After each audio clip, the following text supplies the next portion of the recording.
앞장 28장에서 하나님께서 야곱에게 나타나신 것을 보았습니다. 돌베개를 베고자 하는 야곱에게 나타나서 하나님께서 약속하신 것이 있었습니다. 내가 너의 하나님이 될 것이다. 그리고 너와 함께 할 것이다. 약속을 했습니다.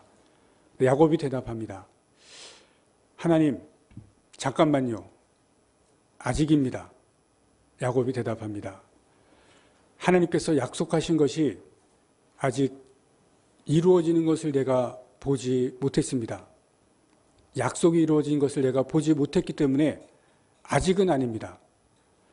하나님의 약속이 이루어지는 것을 볼 때까지, 하나님께서 약속이 이루어지는 것을 내가 보는 그때는, 내가 눈으로 확인하는 그때까지는 아직입니다.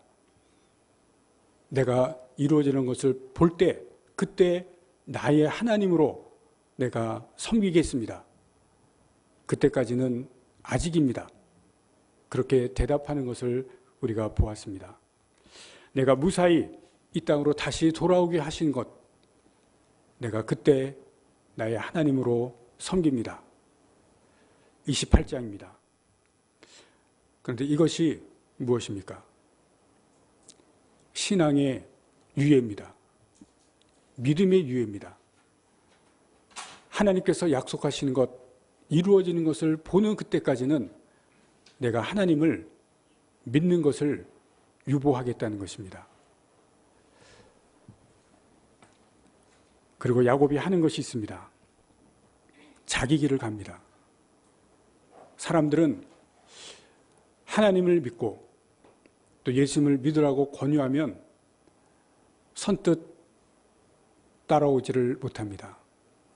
나중에 좀 더 시간이 지나면 내가 그렇게 하겠다고 이야기하는 사람들이 있습니다.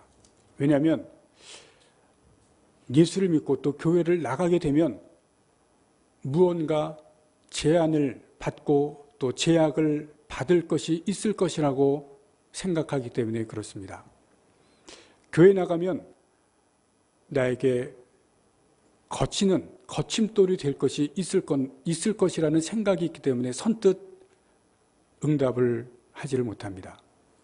지금은 아직까지는 내 마음대로 살고 싶고 또 현재는 내가 하고 싶은 것이 있는데 교회를 다니게 되고 또 신앙의 제기에 발을 들여놓게 되면 그것을 하지 못할 것 같은 생각이 있기 때문에 그렇습니다. 조금 더 나중에 있다가 믿음을 유예하고 싶다는 것입니다. 야곱이 그랬습니다. 그리고 그 유예 기간 동안에 그렇게 하는 것을 성경이 보여줍니다. 오늘 본문의 29장에 보시면 야곱이 라반의 외삼촌 집에 도착을 하고 또 거기에서 결혼하는 사건을 우리가 보게 됩니다. 이 사건들에서 야곱이 어떻게 행동해 나가는 구체적인 모습을 우리가 함께 보도록 하겠습니다. 1절, 2절 말씀해 보시면 동방 사람의 땅 한 우물에 도착을 합니다. 거기서 우연히 외삼촌의 딸 라헬을 만납니다. 8절 말씀해 보시면 이런 말씀이 기록이 되어 있습니다. 그들이 이르되 우리가 그리하지 못하겠노라. 때가 다 모이고 목자들이 우물 아귀에서 돌을 옮겨야 우리가 양에게 물을 먹이라. 야곱이 한 우물에 도착을 해서 거기에서 목자들이 모여 있는 것을 봅니다. 그런데 목자들에게 물어봅니다. 라반이 혹시 어디 있는지 아느냐? 그랬더니 목자들이 마침 라반의 딸이 저기 오고 있다 이야기를 합니다.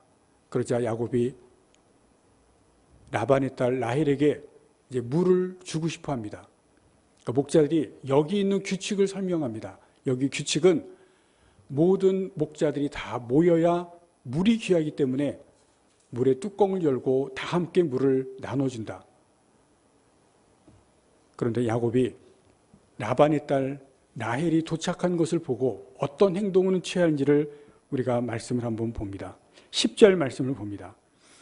야곱이 그의 외삼촌 라반의 딸 라헬과 그의 외삼촌의 양을 보고 나아가 우물 아귀에서 돌을 옮기고 외삼촌 라반의 양떼에게 물을 먹였다.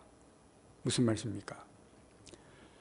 목자들의 규칙을 다 깨뜨립니다. 내가 지금 반가운 라반의 딸 라헬을 봤는데 여기 있는 규칙은 나에게 소용이 없다는 겁니다. 내가 하고 싶은 대로 마음대로 하겠다는 겁니다. 그리고 그렇게 행동하는 모습을 우리가 10절에서 볼 수가 있습니다. 야곱은 자기가 하고 싶은 것이 있으면 자기 마음대로 하는 사람인 것을 우리가 오늘 29장에서 볼 수가 있습니다. 목자들이 규칙을 얘기해도 그 규칙은 야곱에게는 소용이 없습니다. 자기가 하고 싶은 대로 마음대로 행동을 합니다. 아버지에게서 장자권을 빼앗기 위해서 아버지를 속이고 형도 속이는 사람이 목자들이 규칙을 얘기해도 전혀 먹혀지지를 않는 모습을 우리가 29장에서 보게 됩니다. 라반의 집에 도착합니다. 한 달 동안 있을 동안에 야곱이 가만히 보니까 일을 하는데 좀 품삯을 주어야 되겠습니다. 15절에 이렇게 이야기합니다. 라반이 야곱에게 이르되 내가 비록 내 생질이나 어찌 그저 내 일을 하겠느냐 내 품삯을 어떻게 할지 내게 말하라. 16절 이후로 우리가 읽은 본문의 말씀이 나옵니다. 라반이 두 딸이 라반의 집에 있는 것을 보고 야곱이 그 중에 라헬을 사랑하게 됩니다. 그래서 18절에 이렇게 이야기합니다. 야곱이 라헬을 더 사랑함으로 대답하되 내가 외삼촌의 작은 딸 라헬을 위하여 외삼촌에게 7년을 섬기리다. 우리가 잘 아는 말씀이 이제 29장에서 나옵니다. 그런데 여러분 잘 보시기 바랍니다. 결혼은 어떤 일입니까? 인생의 가장 중요한 중대사입니다. 그런데 그 일을 자기 혼자 결정해 나갑니다. 인생에서 가장 중요한 일을 자기 혼자 라헬을 보고 사랑하니까 스스로 결정해서 자기가 결정한 대로 그 여자와 결혼하겠다고 이야기를 합니다. 그리고 7년 동안 외삼촌을 섬깁니다. 그런데 아시는 것처럼 결혼식이 끝나고 옆에 누워있는 여자를 보니까 라헬의 언니입니다. 외삼촌이 다시지 않습니다. 이 땅에는 언니를 먼저 결혼하지 않으면 동생을 보내는 그런 풍습은 없다. 내가 라헬과 다시 결혼하고 싶으면 또다시 7년을 나를 섬겨라. 야곱이 어떻게 합니까? 오케이입니다. 오케이. 내가 사랑하는 여자와 내가 다시 결혼하기 위해서 7년을 섬기겠습니다. 그 결과가 어떻게 됩니까? 이상한 결혼을 하게 됩니다. 자매와 살게 되는, 자매와 결혼하는 이런 이상한 결혼 생활을 야곱이 하게 되는 것을 우리가 보게 됩니다. 내 인생을 내가 스스로 결정해 나가고 내 인생을 내 마음대로 해나가는 야곱의 결혼 생활은 여러분 자매와 결혼하는 이런 이상한 삶의 생활을 하게 되는 것을 우리가 야곱의 인생에서 보게 됩니다. 하나님께서 내가 너와 함께 하겠다. 내가 너의 하나님이 되겠다. 그렇게 분명하게 약속을 했는데 야곱은 아닙니다. 잠깐만요. 내가 하나님께서 약속하신 것을 보고 난 후에 나의 하나님으로 삼겠습니다. 그리고 자기의 인생을 자기가 스스로 만들어 나갑니다. 그리고 자기 인생을 만들어 나가는 결과는 라반에게 속는 모습이 오늘 본문에서 보여집니다. 지난주에 말씀드린 것처럼 야곱은 자기가 스스로 계산해 나갑니다. 굉장히 계산이 빠른 사람입니다. 그런데 하나님께서 함께 하시겠다는 그 인생의 길을 걸어가지 않을 때 어떤 일이 일어나냐면 하나님께서 자기가 계산하는 사람은 사람들을 통해서 하나님의 계산을 해 나가시는 것을 보여줍니다. 잘 들으시기 바랍니다. 자기가 계산하는 사람은 하나님께서 사람들을 통해서 하나님의 계산을 하게 하십니다. 오늘 본문에 보시면 야곱은 라반을 통해서 계산을 하게 하십니다. 자기는 7년이라고 했지만 하나님께서는 라반을 통해서 14년을 계산하게 하시고 배를 섬기게 하시는 모습을 보여줍니다. 그리고 자기가 사랑하는 사람과 결혼하는 것이 아니라 자기가 사랑하지 않던 여자도 함께 살게 하시는 모습을 보여주십니다. 내가 살아갈 때, 내 인생을 내 마음대로 살아가려고 할 때 이런 결과가 되어지는 것을 오늘 성경을 통해서 보여주십니다. 놀라운 모습입니다. 하나님께서 함께 하시겠다고 했는데, 약속을 주셨는데 하나님 아닙니다. 나는 내 인생을 내가 살아가겠습니다 할 때 어떠한 모습이 보여지는지 우리에게 말씀해 주시고 그 결과가 어떤지를 보여주십니다.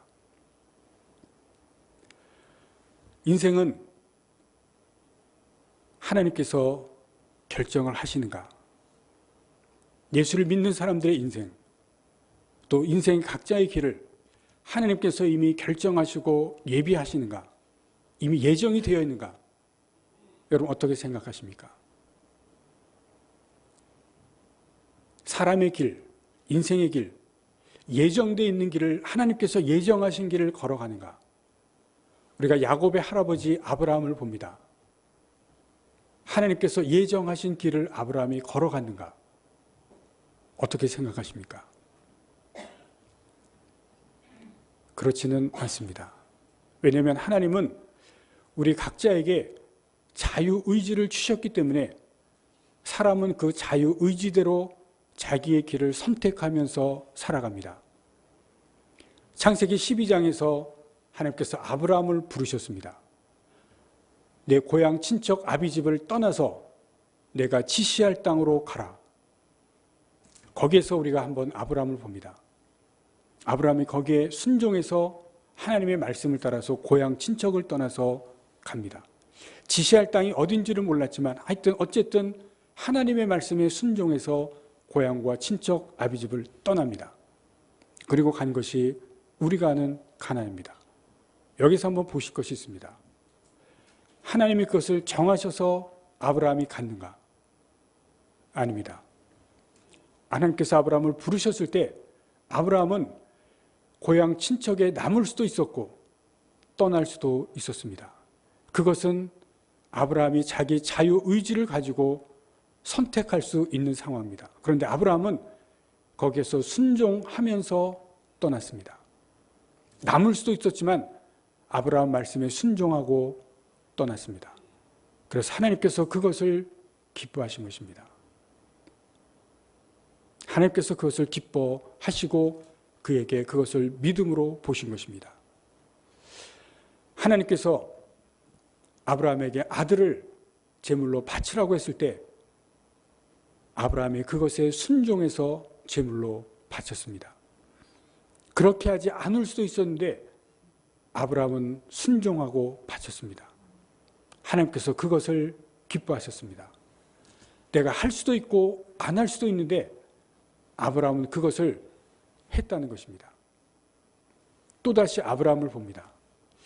하나님께서 아브라함에게 내 몸에서, 사라의 몸에서, 아내의 몸에서 아들을 낳을 것이다, 아들을 주실 것이다 약속했습니다. 근데 아브라함은 믿었습니까? 안 믿었습니까? 두 가지를 다 했습니다. 믿었고 안 믿었습니다. 둘 사이를 왔다 갔다 했습니다. 처음에는 믿었고 하나님께서 그 믿은 것을 의로 여기셨다 말씀했습니다. 그런데 중간에 의심을 했습니다. 시간이 오래 걸리니까, 주시지 않으니까 의심하고 여종을 취했습니다. 시간이 오래 걸려도 아들이 생기지 않으니까 의심하고 여종을 취해서 아들을 낳았습니다. 그렇게 하지 않아도 되는데 자기 의지로 여종을 취해서 아들을 낳은 것이 아브라함의 인생의 오점이 되었습니다. 우리가 이것을 잘 보아야 됩니다. 의지가 있기 때문에, 자유가 있기 때문에 아브라함은 자기가 하지 않아도 될 일을 한 것이고, 그리고 그것이 그의 인생의 오점이 되었다는 것입니다. 이것은 무엇을 말씀하냐면 하나님께서 모든 것을 정해놓은 길을 가는 것이 아니라 우리에게 자유를 주셨고, 우리는 그 자유를 가지고 선택을 해나가면서 우리의 인생의 길을 걸어간다는 것을 말씀을 하고 있습니다. 이것을 할 수도 있고 저것을 할 수 있고, 그 가운데서 우리는 이것저것을 선택하면서 우리의 인생의 길을 걸어간다는 것을 보여주십니다. 그렇기 때문에 중요한 것이 있습니다. 내가 하는 행동을 내가 책임지는 것입니다. 나의 행동은 하나님께서 나에게 책임을 물으시는, 그래서 내가 죄를 지면 그것이 나의 하나님 앞에서 책임지는 행동이 되는 것이라고 하는 것을 우리가 여기에서 볼 수가 있습니다. 이삭도 마찬가지입니다. 이삭도 하나님 앞에서 하나님께서 말씀하신 부분에 대해서, 또 하나님께서 이야기하시는 부분에 대해서 자기가 책임을 져야 하는 부분이 있었습니다. 야곱도 마찬가지입니다. 너의 하나님이 될 것이고 너와 함께 할 것이다 말씀했는데 이삭은 자기 길을 스스로 만들어 가는 것을 우리가 지금 계속해서 보고 있습니다. 오늘 이 말씀을 통해서 하나님께서 우리에게 주시는 말씀이 있습니다. 우리에게 하나님께서 직접 말씀하시지는 않지만 성경을 통해서 우리에게 말씀하십니다. 아브라함을 택하시고 이삭을 택하시고 야곱을 택하신 것처럼 하나님께서는 우리도 택하셨습니다. 우리도 하나님의 자녀로 삼으셨습니다. 또한 우리도 하나님께서 함께 하시겠다고 말씀하십니다. 성경을 통해서, 말씀을 통해서 하나님의 자녀이기 때문에 우리도 함께 하시겠다고 말씀하십니다. 왜냐하면 하나님의 자녀, 하나님의 사람, 하나님의 택하신 사람이기 때문에 야곱뿐만이 아니라 이삭뿐만이 아니라 아브라함뿐만이 아니라 우리 한 사람 한 사람도 함께 하시겠다고 말씀합니다. 우리도 하나님께서 창조하신 사람이기 때문에, 하나님의 자녀이기 때문에, 택한 사람이기 때문에 내가 너와 함께 하시겠다고 말씀을 통해서 이야기를 하십니다. 문제는 함께 하시겠다고 하시는데, 하나님이 택하셔서 같이 하시겠다고, 동행하시겠다고 하시는데 어떻게 하겠냐 문제입니다. 어떻게 하겠냐. 야곱처럼 함께 하시겠다고 하시는데 나의 인생의 길을 야곱처럼 혼자 가겠느냐, 마음대로 가겠느냐, 아니면 함께 하시겠다고 한 하나님을 내가 믿고 같이 동행하는 길을 걷겠냐. 두 가지 길입니다. 오늘 말씀의 제목처럼 두 가지 길이 있습니다. 내 인생이라고 해서 내 마음대로, 하나님 잠깐만요, 아직은 아닙니다. 내 인생의 길을 내가 좀 더 내 마음대로 살고 내가 하고 싶은 것을 하고 나중입니다. 야곱처럼 살 것인가, 아니면 하나님께서 함께 하시겠다고 하는 것을 믿고 하나님과 동행하는 길을 가겠는가. 두 가지 길 중에 어느 길을 선택할 것인가 하는 것은 우리에게, 나에게 달려있다는 것입니다. 하나님과 동행하는 길, 거기에는 아주 중요한, 또 아주 하나님께서 그 동행하시는 가운데 주시는 특별하신 은혜가 있습니다. 하나님과 동행할 때 하나님의 인도하심이 있습니다. 하나님의 인도하심이 있습니다. 만약에 야곱이 하나님께서 나와 동행하신 것을 믿고 나의 하나님인 것을 믿고 갈 때 결혼의 문제에서 하나님께 인도하심에 대해서 묻는, 하나님의 인도하심에 대해서 질문하는, 하나님, 여기 지금 내가 사랑하는 여인이 있고 내가 지금 결혼하는 이 중대한 문제가 있는데 어떻게 했으면 좋겠습니까? 하나님의 인도하심을 제가 하나님께 묻습니다. 어떠한 선택을 내가 해야 됩니까? 그 귀중한 하나님의 인도하심을 물었을 것입니다. 그러면 하나님께서 약속하시고 내가 너와 동행하고 내가 너를 지켜줄 거다 말씀하신 하나님께서 인도하시지 않으셨겠습니까? 우리가 계속해서 볼 것, 여러분도 아시겠지만 야곱이 이제 형을 또 만납니다. 굉장히 두렵고 떨리는 가운데 하나님께 인도하심을 구하고 하나님께 질문하고 어떻게 했으면 좋겠습니까? 물은다면 하나님께서 인도하시지 않으셨겠습니까?